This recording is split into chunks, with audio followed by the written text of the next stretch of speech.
Sperm की morphology जब तक ठीक नहीं होगी तब तक फर्टिलाइजेशन नहीं होगी, बेबी कंसीव नहीं हो सकता। क्योंकि स्पर्म की मॉर्फोलॉजी क्यों इतनी ज़रूरी है? क्योंकि स्पर्म जब तक नॉर्मल हालत में नहीं होगा तब तक वो हरकत करने के काबिल नहीं होगा। स्पर्म की मॉर्फोलॉजी क्या होती है? स्पर्म की मॉर्फोलॉजी होती है जब उसका हेड ठीक हो, उसकी नेक ठीक हो और उसकी टेल ठीक हो।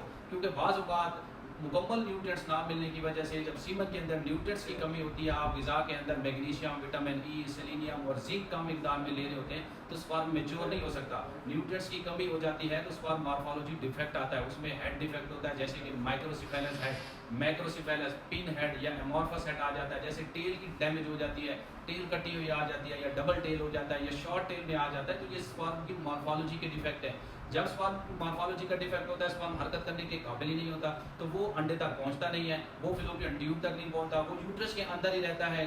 ज़्यादा देर जब यूट्रस के अंदर स्पर्म पड़ा रहता है, क्योंकि यूट्रस की कंडीशन जो होती है वो एसिडिक इन नेचर होती है, और स्पर्म एसिडिक इन नेचर के अंदर फौरी मर जाता है। स्पर्म अल्कलाइन कंडीशन के अंदर जिंदा रहता है, और जो थोड़ी देर गुजारता है वहाँ पे वो जल्दी मूव कर जाता है आगे की तरफ। वो मूव वो करता है जिसकी मॉर्फोलॉजी ठीक होती है, जिसकी लीनियर प्रोग्रेसिव मूवमेंट ठीक होती है, वो आगे निकल जाता है, फ्लोपियन ट्यूब के ऊपर चला जाता है। और जैसे जैसे फ्लोपियन ट्यूब के ऊपर चल जाता रहता है स्पर्म, तो फ्लोपियन ट्यूब के अंदर पीएच चेंज होती है, वो एसिडिक से अल्कलाइन में कन्वर्ट होती है। जैसे जैसे ऊपर जाएगा अल्कलिनिटी बढ़ती जाती है, नीचे एसिडिक ज़्यादा होती है। जब स्पर्म के पास हरकत करने की सलाहियत ही नहीं होती, वो विजाइना और यूट्रस के अंदर पड़ा रहता है, तो विजाइनल जो पीएच होती है वो एसिडिक इन नेचर होती है, वहाँ पे स्पर्म मर जाता है। और स्पर्म को आगे मूव करने के लिए स्पर्म की मॉर्फोलॉजी को बेहतर करना होगा। अब स्पर्म की मॉर्फोलॉजी क्या है? स्पर्म की मॉर्फोलॉजी ये है कि जब स्पर्म मुकम्मल मैच्योर हो जाता है, उसको न्यूट्रिएंट्स पूरे मिल जाते हैं, तो वो स्पर्म मैच्योर होकर बाहर आता है, तो उसकी मॉर्फोलॉजी ठीक होती है। जैसे मैंने बताया कि हेड है, नेक, टेल जब भी प्रॉपर मिकदार में आते हैं तो स्पर्म की मॉर्फोलॉजी ठीक होती है, हरकत करने के काबिल भी होता है, लीनियर प्रोग्रेसिव मूवमेंट भी होती है।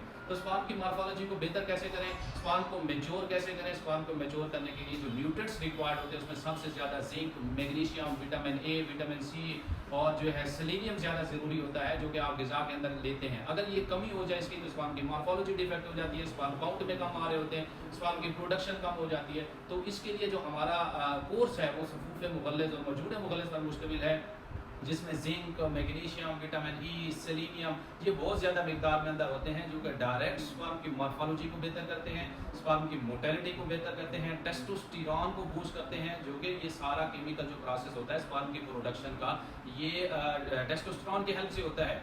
क्योंकि हाइपोथैलेमस से जो GnRH रिलीज होता है वो पिट्यूटरी ग्लैंड पे आता है, वो FSH और टेस्टोस्टेरोन जो है वो FSH और LH पैदा करते हैं, और वो जाके आगे एक केमिकल प्रोसेस के थ्रू टेस्टोस्टेरोन बनता है। वो ही टेस्टोस्टेरोन स्पर्म की प्रोडक्शन का रिस्पॉन्सिबल होता है। ये मुकम्मल 2 महीने का जो हमारा कोर्स होता है, ये गारंटेड कोर्स है। वो बंदे जो हर जगह से मायूस हो चुके हैं वो इसका इस्तेमाल करें।